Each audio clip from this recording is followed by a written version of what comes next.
اعوذ باللہ من الشیطان الرجیم بسم اللہ الرحمن الرحیم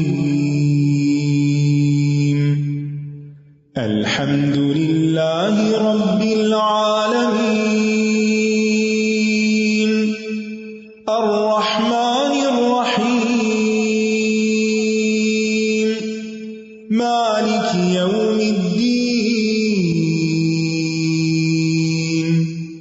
إياك نعبد وإياك نستعين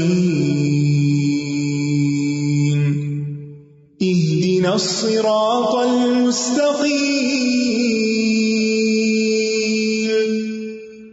صراط الذين أنعمت عليهم غير المغضوب عليهم ولا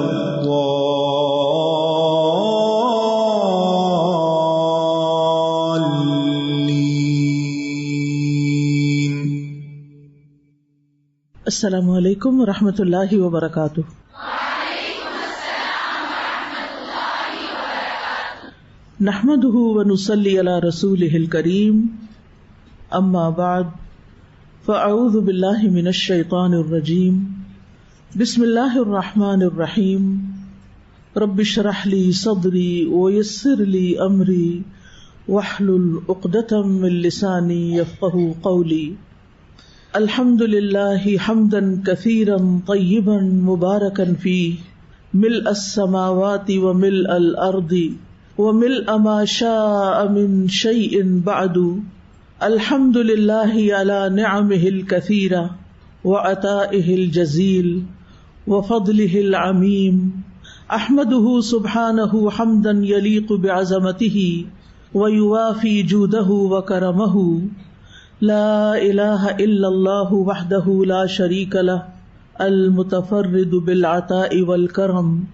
تمام قسم کی تعریف اللہ کے لیے ہے، بہت زیادہ پاکیزہ تعریف، بہت زیادہ پاکیزہ حمد اور بابرکت تعریف، جو آسمانوں اور زمین کو بھر کے اور ان کے بعد جو وہ چاہے اس کو بھر کر۔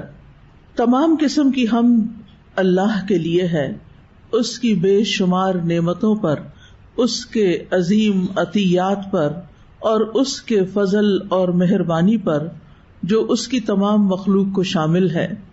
میں اللہ سبحانہ و تعالی کی ایسی حمد بیان کرتی ہوں جو اس کی عظمت کے لائق ہے، جو اس کی سخاوت اور فضل و کرم کے اوپر پورا اترنے والی ہے۔ اللہ کے سوا کوئی معبود برحق نہیں، وہ اکیلا ہے، اس کا کوئی شریک نہیں، وہ عطا کرنے والا ہے اور کرم نوازی کرنے میں اکیلا ہے۔ ہم اللہ کے فضل و کرم سے، اللہ ہی کی دی ہوئی توفیق سے اس پروگرام کا آغاز کر رہے ہیں جس کا نام ہے قصص القرآن، قرآن مجید کے قصے۔ قرآن مجید اللہ کی کتاب ہے، انسانوں کی ہدایت کے لیے آئی ہے۔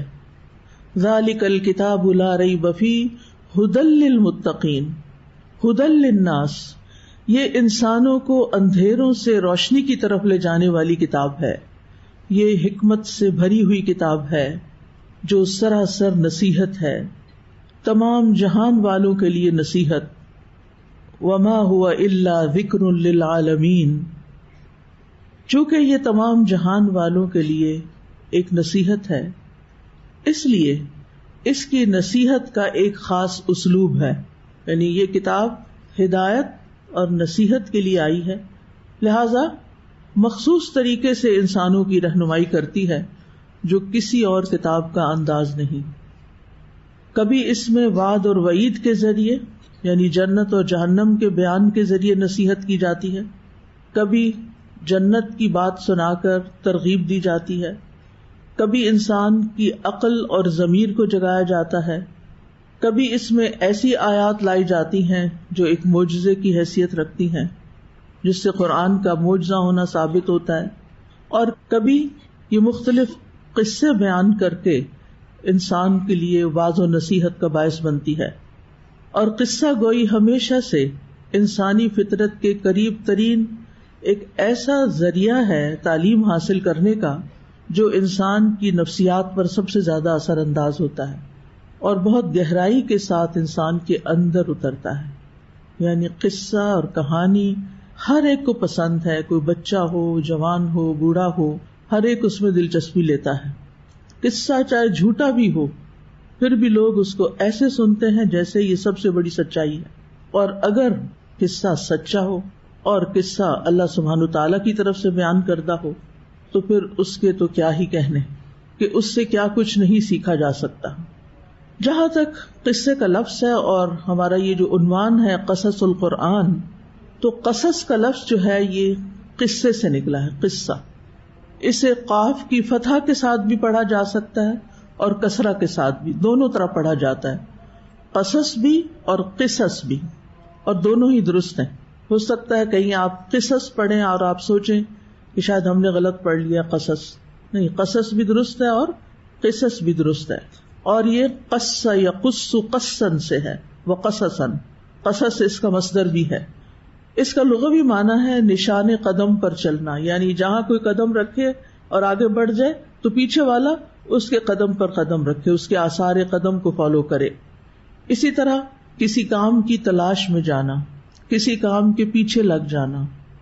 اللہ تعالیٰ کا فرمان ہے وَقَالَتْ لِأُخْتِهِ قُصِّيهِ،